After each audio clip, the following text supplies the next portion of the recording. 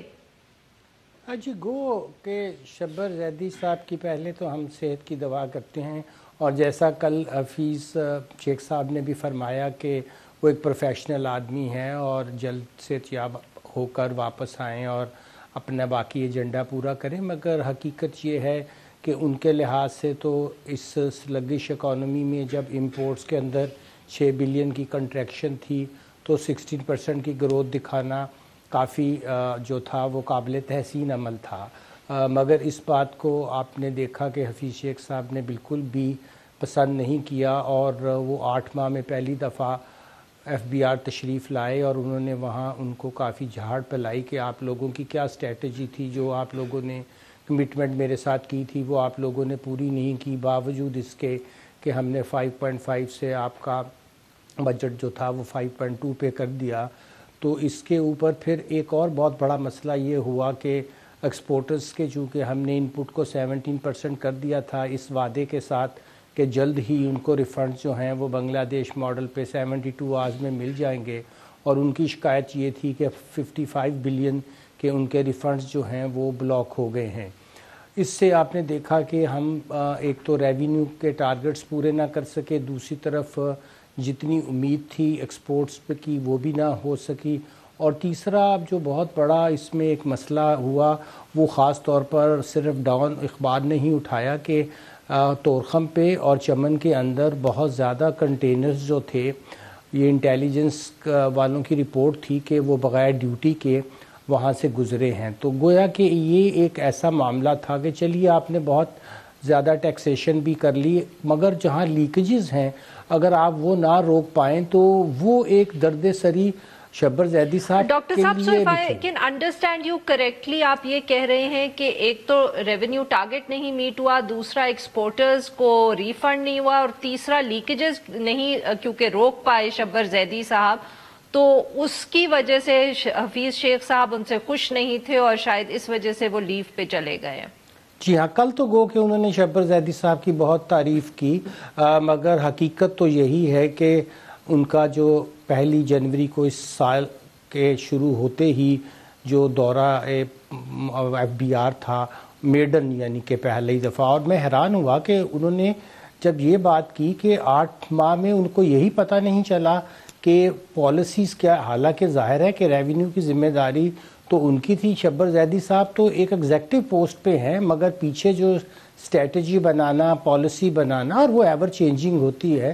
آپ کو اندازہ تھا کہ جب آپ کے ٹیکسز جو ہیں وہ 60% امپورٹ بیسڈ ہیں، اور اگر وہاں $6 بلین کی کنٹریکشن ہوگی تو اس کا سیدھا آپ نے دیکھا 350 بلین کا جو شارٹ فال تھا وہ تو اس وجہ سے ہی ایف بی آر نے کوئی براڈ بیس تو کیا نہیں، کیونکہ تاجروں نے تو پہلے ہی رائت حاصل کر لی تھی. اور آپ دیکھیے 26 دسمبر کو ڈاکٹر صاحب یہ حسان صاحب کو بھی گفتگو میں شامل کرتے ہیں. حسان صاحب بہت انٹرسٹنگ پوائنٹ ڈاکٹر صاحب نے اٹھایا ہے کہ شبر زیدی صاحب نے تو پالیسی نہیں بنانی تھی، وہ تو کہیں اور سے آنی تھی. تو بیسکلی پھر what he's hinting at, if I understand it correctly, کہ تو فائنانس منسٹری کی ناکامی ہے کہ وہ اوور آل پالیسی نہیں دیکھ پائے، بنا سکے. دیکھیے دونوں کی ناکامی ہے. جب آپ نے ٹیکس بڑھانا ہے تو 2 ہی طرح کے میجرز عارفہ ہو سکتے ہیں نا، یا آپ پالیسی چینج کریں گے یا ایڈمنسٹریٹو میجرز ہیں جس میں ڈاکومنٹیشن اور انفورسمنٹ ہے. اب شبر صاحب کا کوئی انفورسمنٹ کا تو ایکسپیرینس تھا نہیں، پالیسی کے آدمی تھی وہ. ان کو جب لایا گیا تو تقریباً آپ کو یاد ہوگا کہ بجٹ سیٹ ہو چکا تھا، تو پالیسی میں ان کا کوئی عمل دخل تو تھا نہیں. بالکل صحیح. تو ایک تو زیادہ امید نہیں تھی کہ وہ بہت زیادہ اس پہ کام کر سکیں گے، پھر بھی میرے خیال میں 14-15% جو کہہ رہے ہیں 16% ڈیسنٹ گروتھ دی ہے. دوسری طرف آپ یہ دیکھیے کہ کسی پہلے دن سے جب انہوں نے 5.5 ٹریلین کا ایگری کیا ریونیو ٹارگٹ، ہر بندے نے اخبارات میں، ٹی وی چینلز پہ، آپ کے پروگرام میں، ہر پروگرام میں شور مچایا کہ یہ پورا نہیں ہوگا.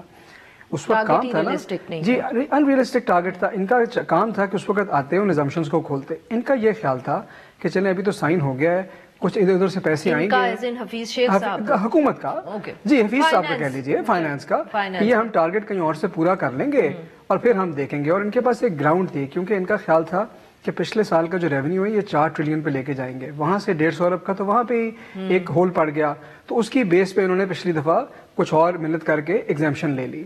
تو ان کا خیال تھا کہ باقی جگہ سے ریونیو آئے گا. اب جو مجھے نظر آتا ہے, مجھے یہ لگتا ہے کہ آئی ایم ایف نے آ کے تھوڑی سختی کی ہے ان پہ, اور یہ مجھے کچھ فرسٹریشن کے آثار نظر آتے ہیں کہ وہ جا کر برسے ہیں کہ بھئی آپ کی کیا اسٹریٹجی تھی, کیا تھا. بھئی آپ کو بھی پتا تھا, پبلک نہیں کی انہوں نے کہ یہ اتنا 5.5 ٹریلین کا ریونیو کہاں سے آئے گا, ورنہ لوگ اس کو اور کوشچن کرتے. لیکن ہر بندے نے یہ کہا تھا کہ یہ کہیں 4.6 4.7 اگر ٹریمینڈس پرفارمنس دیں تو یہ پہنچیں گے. تو ابھی تو مزید اگر آپ دیکھیں تو آدھے ٹریلین کا گیپ ہے. تو اگر یہ ایگزیمپشن کچھ اور لے بھی لیں تو مجھے نہیں پتا کہ آئی ایم ایف کیا تیار ہوگا بجٹ ڈیفیسٹ ٹارگٹ پہ اتنا پیچھے ہٹنے کے لیے. بالکل صحیح. ناظرین, اسی بات پہ لیں گے ایک چھوٹے کو. جب ہم بریک سے واپس آئیں گے تو ہم انہی ایشوز پہ گفتگو جاری رکھیں گے. اسٹے ود اس.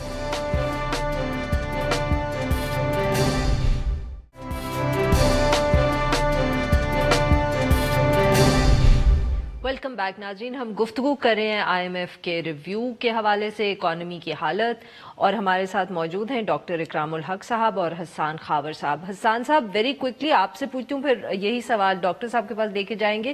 تو پھر جو منی بجٹ کی بات ہو رہی ہے وہ اس کے اندر کیا ایکسپیکٹیشنز ہیں؟ ٹیکسز بڑھائے جائیں گے, وہی بات کہ we will squeeze the people already in the net. حکومت بڑی مشکل میں پھنسی ہوئی ہے, کیونکہ دیکھیں اگر آئی ایم ایف اس پہ اگری نہیں کرتا اور آپ کو لگتا ہے کہ نان ٹیکس ریونیو بھی اس گیپ کو پورا نہیں کر سکیں گے تو آپ کو ایک منی بجٹ لانا پڑے گا. حفیظ شیخ صاحب اس کو جس مرضی نام سے پکارے ہیں, جب آپ بجٹ سے اوپر نیچے جائیں گے تو اس کا مطلب یہ ہے کہ یہ ایڈجسٹمنٹ کہہ لیں یا جو بھی ہے منی بجٹ ہے. اب وہ کئی آپشنز کے اوپر اس میں غور کر رہے ہیں اگر ٹیکس سائڈ سے اس کو پورا کرنا ہے. ایک طریقہ تو یہ ہے کہ آپ سیلز ٹیکس 1% بڑھا دیں, کیونکہ یہ شارٹ طریقہ ہے.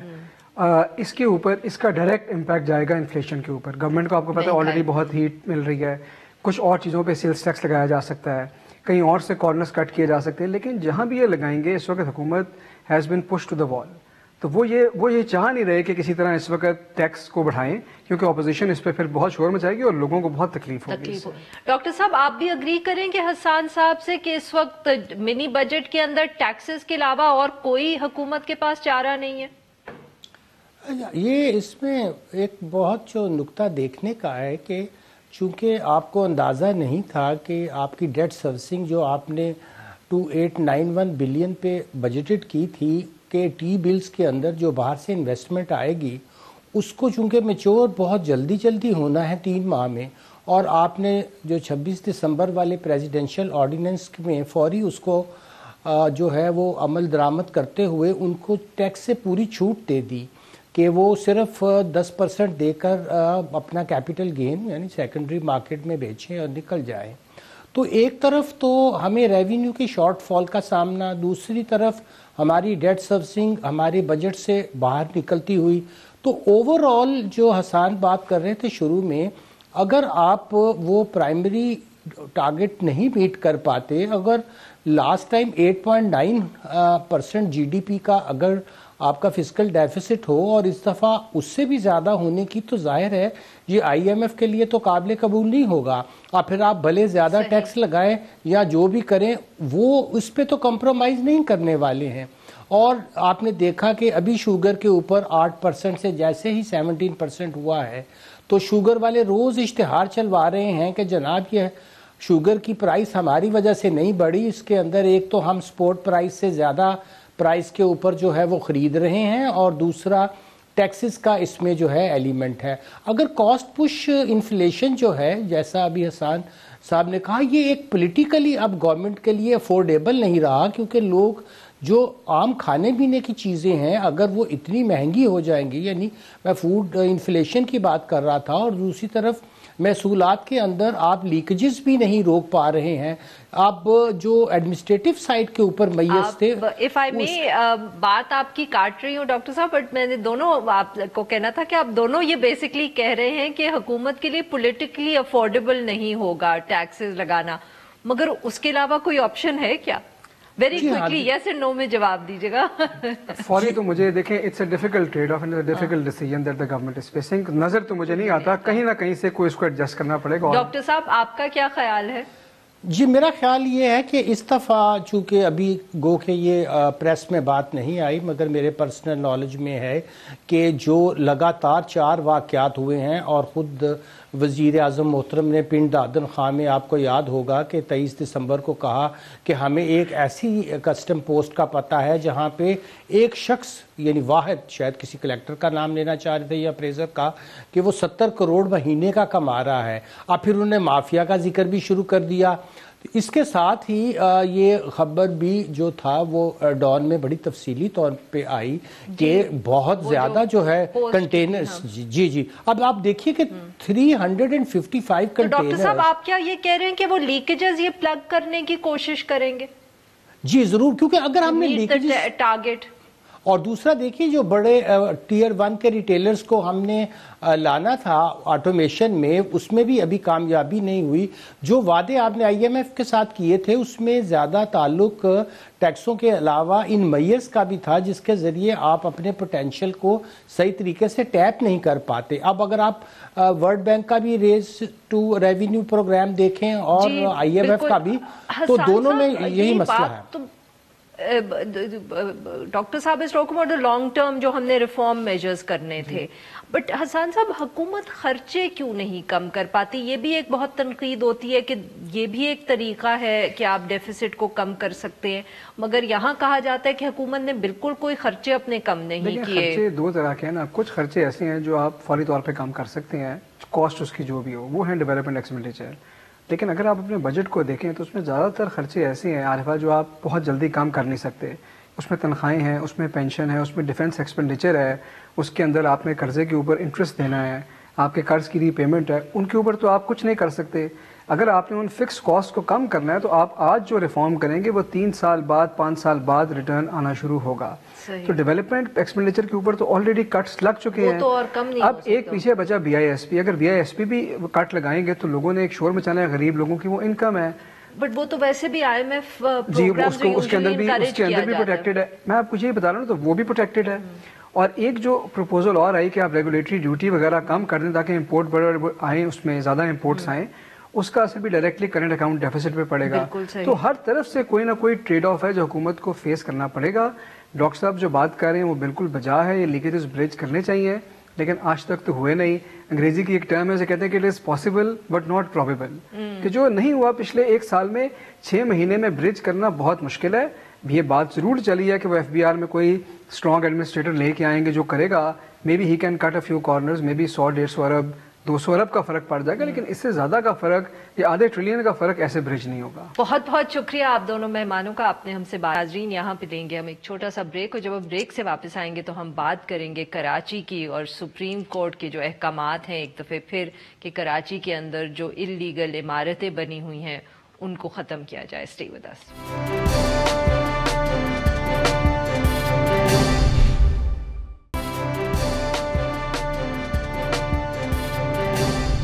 Welcome back. پروگرام کے اس حصے میں ہم ذکر کریں گے کراچی میں اور وہاں جو بہت زیادہ آج کل بحث مباحثہ ہو رہا ہے, جو ناجائز تجاوزات اور غیر قانونی طور پہ تعمیر ہوئی عمارات ہیں. آج ایک دفعہ پھر چیف جسٹس گلزار احمد کی سربراہی میں سپریم کورٹ کے ایک بینچ نے کراچی کے اندر جو انکروچمنٹس یا تجاوزات ہیں ان کے خاتمے کے حوالے سے کیس کی سماعت کی. عدالت نے جو یہ غیر قانونی تعمیرات ہیں ان کے اوپر سخت برہمی کا اظہار کیا اور انہوں نے یہ حکم دیا کہ گزری روڈ, اینٹی کالونی اور دہلی کالونی کے اندر جو یہ تعمیرات ہیں اس قسم کی ان کو فوری طور پہ گرا دیا جائے.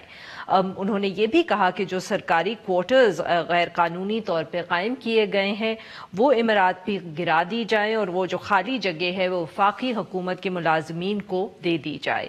چیف جسٹس نے سماعت کے دوران یہ سوال اٹھایا کہ آخر کراچی کے مختلف علاقوں کے اندر غیر قانونی تعمیرات کیوں ہوئیں اور کس نے ان کی اجازت دی, اور کس طرح جو ملٹی سٹوریڈ بلڈنگز ہیں جو بالکل کمپلیٹلی غیر قانونی ہیں وہ کیسے کھڑی ہو گئیں اور کسی نے کیوں نہیں ان کا نوٹس دیا. عدالت نے جو ضلعی, صوبائی اور وفاقی حکومت ہے ان تینوں کی کارکردگی کے اوپر مایوسی کا اظہار کیا. اس حوالے سے گفتگو کرنے کے لیے آج ہمارے ساتھ موجود محمد توحید صاحب جو ایک اربن پلانر ہیں,